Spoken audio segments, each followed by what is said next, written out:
নতুন আরেকটি ব্লগ নিয়ে হাজির হলাম। হ্যালো এভরিওয়ান, আসসালামু আলাইকুম। সবাই কেমন আছেন? আল্লাহর রহমতে আমিও ভালো আছি। আজকে মা বাড়িতে ছিল না, আর এই ফাঁকে আমি চিন্তা করতেছিলাম আমি কী রান্না করব। তো মা আর বাবা দুইজনেই বাড়ির বাইরে ছিল, একটা কাজে গেছিলো, মিলে গেছিলো ধান মাড়াই করতে।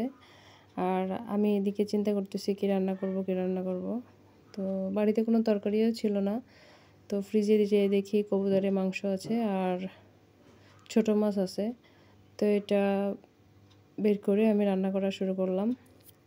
মা বাবা এসে তো খাবে, এই জন্য চিন্তা করলাম যে রান্না তো করে রাখা উচিত আমার।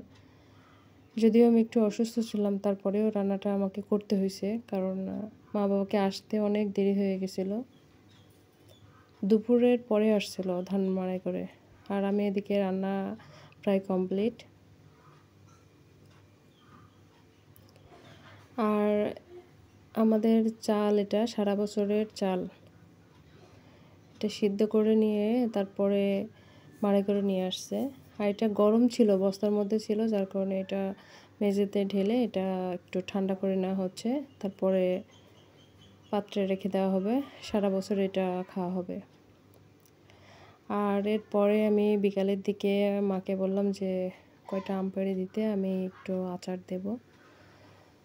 তো যেই ভাবা সেই কাজ। তো মাও আম পেড়ে দিল, আর আমিও আমগুলো কেটে কেটে এভাবে রোদে শুকাতে দিলাম। এক রোদ্রে এই অবস্থা। এরপরে বিকালের দিকে আমি আবার একটু ছাদে উঠছিলাম, এটা সন্ধ্যার আগ দিয়ে, বিকেল না।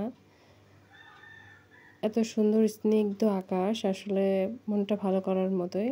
তো ছাদে উঠে আমি একটু ভিডিও করতেছিলাম।